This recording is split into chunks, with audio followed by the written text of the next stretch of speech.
Good morning બાળકો, બધા મજામાં છો ને? વરસાદમાં પલળવાની કેવી મજા પડી ગઈ. અને તમને ટીચરે આજે અભિનય ગીત કરાવ્યું, એ કર્યું ને? તમને મજા આવી ને? હવે આપણે થોડું ભણીશું. તો આજે આપણે શું ભણીશું? આજે આપણે ઊભી લીટી વિશે ભણીશું.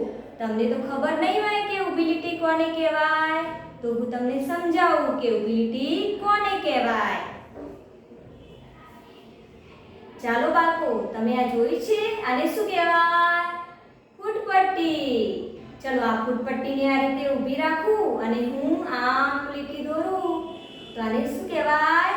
ઊભી લીટી. આને શું કહેવાય બેટા?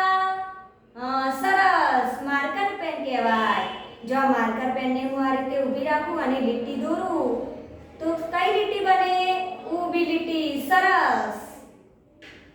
ચલો એ જ રીતે હું આ બોક્સ લીધું અને આ બોક્સને આ રીતે ઊભું રાખ્યું અને લીટી દોરી તો કઈ લીટી બની? સરસ, વેરી ગુડ. કઈ લીટી બની? ઊભી લીટી બની.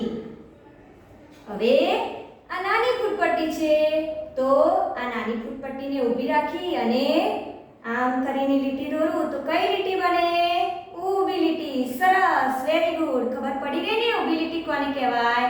તો આજે આપણે આપણી નોટબુકમાં ઊભી લીટી દોરતા શીખીશું. ચલો બાળકો, તમારી નોટ કાઢો, પેન્સિલ કાઢો. ચાલો આજે આપણે ઊભી લીટી વિશે શીખીશું.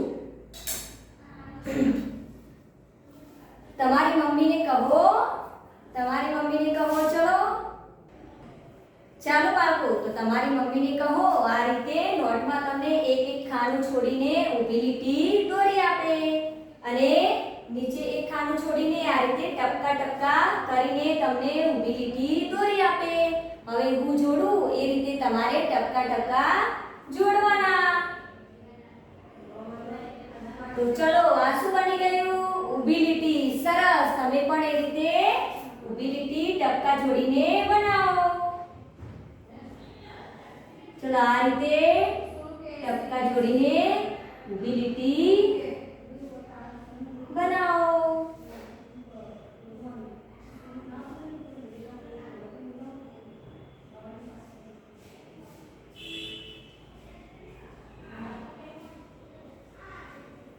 કર્યું બાળ મિત્રો? તમે કર્યું? ઊભી લીટી દોરી?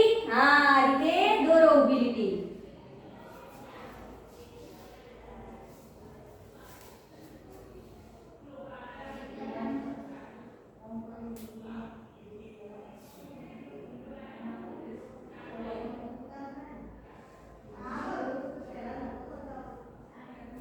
તો જુઓ બાળકો, આ રીતે ઊભી લીટી બની ગઈ.